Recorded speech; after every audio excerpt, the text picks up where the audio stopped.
นี่ก็พูดนึงแล้วเอาว่าเพิ่นสิเป่าแคนเป็นเมื่อยเนาะครับเมื่อยเนาะครับเมื่อย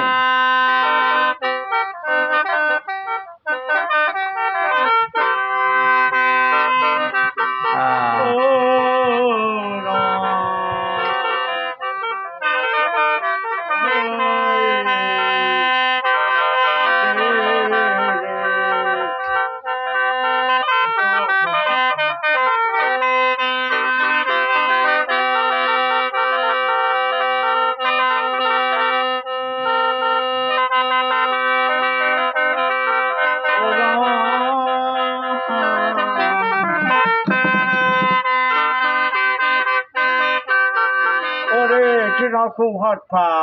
ป้านี่จำเป็น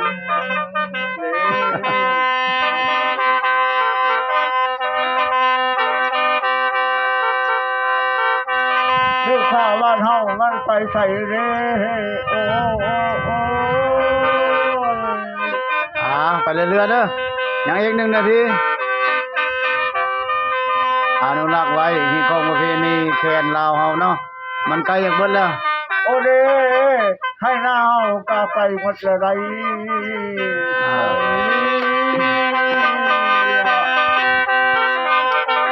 หมอลำหมอแคนลาวเฮาอนุรักษ์ไว้พี่น้องเอ้ย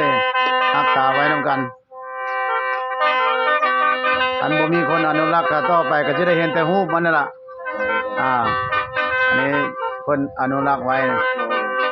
หมอแคนก็หมดยมราชมันก็มีแต่หมอแคนสีตาลผู้เดียวนี่เพิ่นขับกล้อมให้ฟังนี่เอายาวไปอาจารย์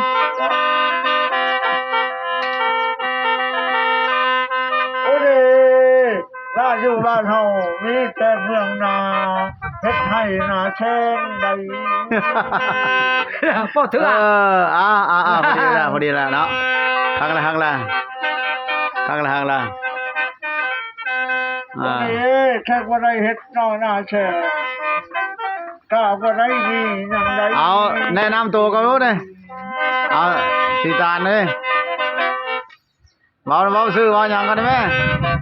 มีลูกมีเมียบ่จังได๋เนาะหมอแคนสีตาลเนาะ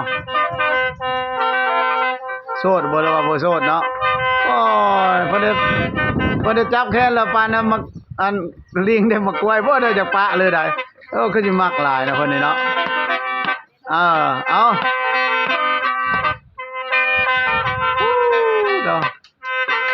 โอ้ยเสียชิดว่าชาวคำเลยเสียใจว่าชาวคำลาเฮ้ยคนบ่คาดแคนไปใส่ต้องมีแคนนี่เฮ้ยคนน่ะเอาแคนมาไหมจานสีตาลน้องบ้องเหรอ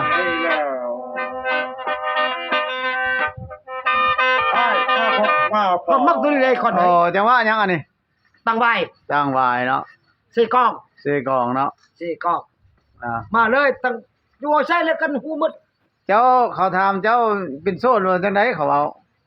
โสดครึ่งนึงบ่เลยว่าโสดหมดว่าโสดแหละโสดหมดตัวเลยบ่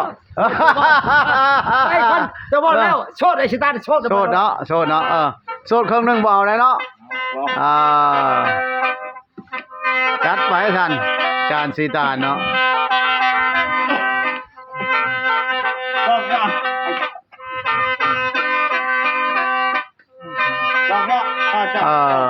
เพิ่นมักจังหวะนี้เพิ่นว่าวันนี้เพิ่นมาเฮ็ดแคนมื้อนี้ทางเดียวเพิ่นบ่ได้เอานักรำมาเอาหมอรำมาเพิ่นเอาแต่คนบ่ขาดแคนมานำนี่เอาเจ้าของแคนเด้คือว่าคนบ่ขาดแคนคันขาดแคนแล้วมันบ่มีเงินใช้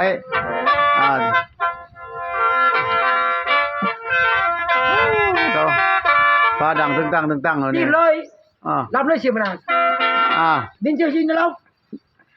นี่เราเย็นเองมั้ยข้ามือกองไงมาเย็นเองมั้ยเป็นบ้าตัวนี่เราต้มได้เราต้มไอ้โก้บ้าโอ้ยวุ่นเลยหมอลำก็มีมากหน้าลายตาพี่น้องเอ้ยแต่ว่ามื้อนี้เพิ่นมาเฮ็ดซื่อๆเพิ่นบ่ได้เอาหมอลำมามื้อหน้าสิเอาหมอลำ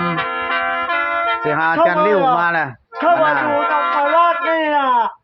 ไอ้ก็เห็นกันเลยตลาดเขาย่าสุขสาวงามดีไร เพิ่นให้บ่เรือเพิ่นลำเนาะนี่เนาะ โอ้ยครั้งแล้วจำสีตาเอ้ยม่วนเลยมื้อนี้ เข้ามา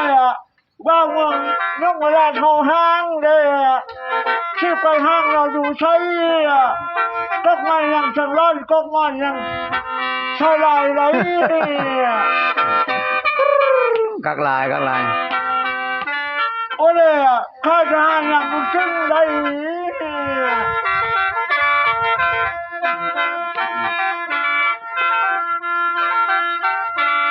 จักหน่อยจะขึ้นเบอร์โทรให้เด้อเบอร์โทรหมอแคนเด้อ มาวันนี้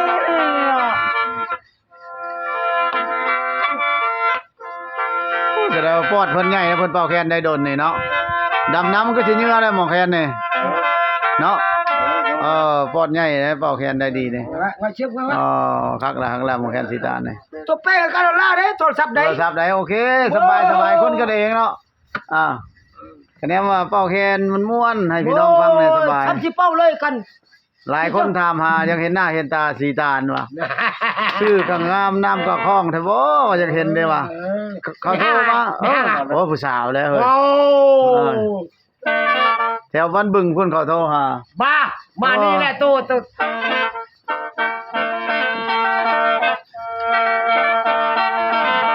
เพิ่นถามว่าครับ โอ้ไม่เอ่ยตายมานี่แหละ ทำงานอยู่บ่เพิ่นว่าทำงานอยู่บ่เพิ่นถามครับมาแล้วว่ะมาสิโทรหาเด้อสิมาเช็ดบุญเด้ ไอ้ตัวเบิ่งกันได้เด้อ โอ้หมอแคนสีตาลเนาะคนดังแพงล่ะคะแนนว่าสุปะเพิ่นได้คนบ่ขาดแคนมันเจ้าของแคนไปนำได้ไปใส่กัน ไปเลย อย่าป้าเพิ่นแน่ก็แต่เพิ่นไปการก็ยืนตะแคงไปเพิ่นไปลาไปการกันโอ้ย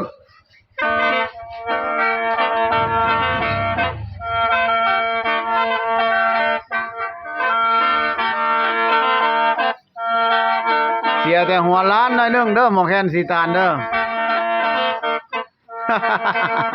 แต่ช่วงล่างก็ยังดีอยู่เพิ่นว่าเอวดีอยู่พ่อก็ดีนี่ก้อยโลเล่จังนี่เ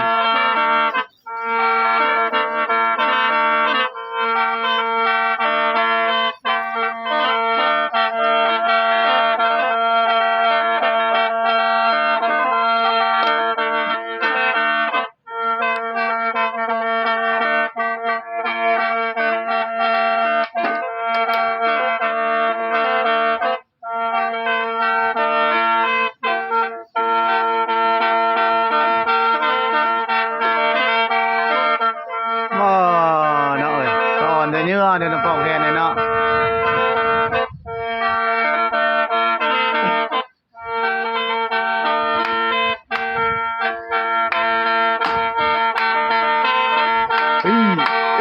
โอ้เดี๋ยวนั้นมันได้ฟิวแม่อันใดของแห้งวะ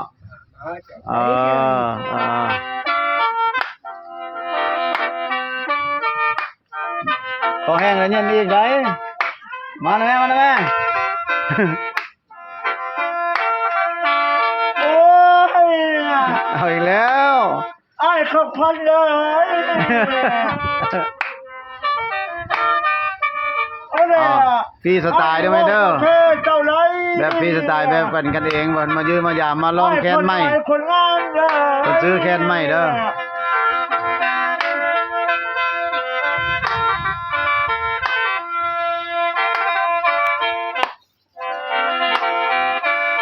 ไอ้คนเอ้ยค่อยจะมาวันนี้ มาลองแคนหรอวะ มาวันนี้มาลองแคน ค่อยเป็นคนจะเลยเล่าเลยต้องหากเจ้าค่อยก็ว่าไรไอ้คนเอ้ย